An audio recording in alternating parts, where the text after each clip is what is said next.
friend Samantha's daughter's birthday party. You are an upper to middle class woman with a day drinking habit that some would describe as borderline problematic. But how else are you meant to cope when coronavirus means that nanny only works one day a week and you've had a year of homeschooling? You sip your wine while the children complain about the lack of organic hummus on the buffet. Well, we've all had to make cutbacks, you're right. There's only one thing that can save this party, and Samantha knows it: the cake. Samantha carries out a platter on which sits Colin the caterpillar, that good old reliable M&S cake, made of the finest chocolate sponge, filled with buttercream and coated in a layer of needlessly thick chocolate, decorated with Smarties and finished with a white chocolate face that you know the kids will fight over later. 3 candles are awkwardly wedged into his spine. Samantha's daughter's older than 3, but you do slowly lose the will to live trying to put candles on a chocolate caterpillar. The children sing happy birthday. The cake is cut, but when you bite into the cake, you realise something isn't right. This doesn't taste like M&S quality chocolate. Could this be Cuthbert, the Aldi equivalent that looks and tastes the same but comes from a budget supermarket, so it's clearly inferior?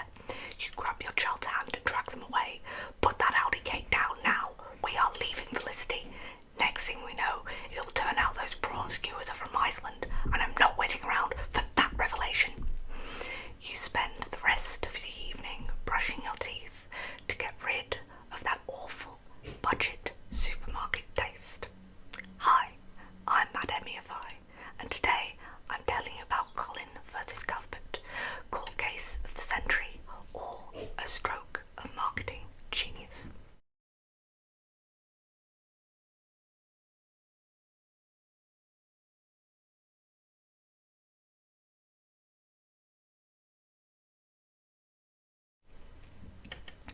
On April the 15th, 2021, the internet was shocketh by the news that #1 supermarket choice of the elderly and well-to-do Marks & Spencer had launched legal action against budget supermarket Aldi over their birthday caterpillar cake, Cuthbert, that bears a striking similarity to M&S's Colin, and apparently Cuthbert infringed on no less than 3 of M&S's existing copyrights.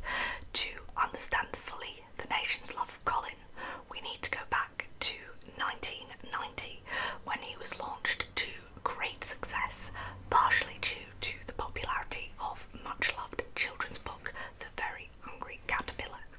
Surprisingly, Colin remained steadily popular over the 90s, but it was in the noughties when Colin found success.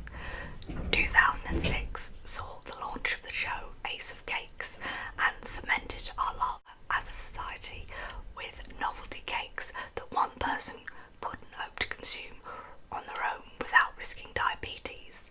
Around 2011, other supermarkets realised there was money to be made from cakes shaped like caterpillars, and Sainsbury's launched their own version, Wiggles. This was followed by Asda's launching a Bonnie and Clyde caterpillar duo, followed by a free-from version named Frida in 2018, though only Clyde and Frida are still in production.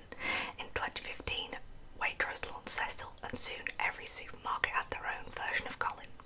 M&S didn't seem to care about these cheap imitations, that is, until Cuthbert was launched, though interestingly this case comes 2 months after Cuthbert was sold, and he is currently unavailable to buy from Aldi. Well, unless the charity version comes out before this video, but more on that later. Marks & Spencer are accusing Aldi of attempting to pass off their Cuthbert cake, which sells for £5, as a product that consumers may believe is comparable in quality to that of Colin, who is much more expensive, retailing at £7. And I mean, who heard of such a thing? A budget supermarket producing a product of any sort of quality? What next? Fabergé eggs in the middle aisle of Lidl? And this, dear viewers, is where we get to the point in the tale, where I tell you how and why I feel this whole story is a brand/marketing team at M&S's stroke of genius. See, as mentioned, other supermarkets have for years sold their own versions of Colin,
supermarket for the upper classes who love a good tax write-off, and donating to charity being one of the best tax write-offs there is,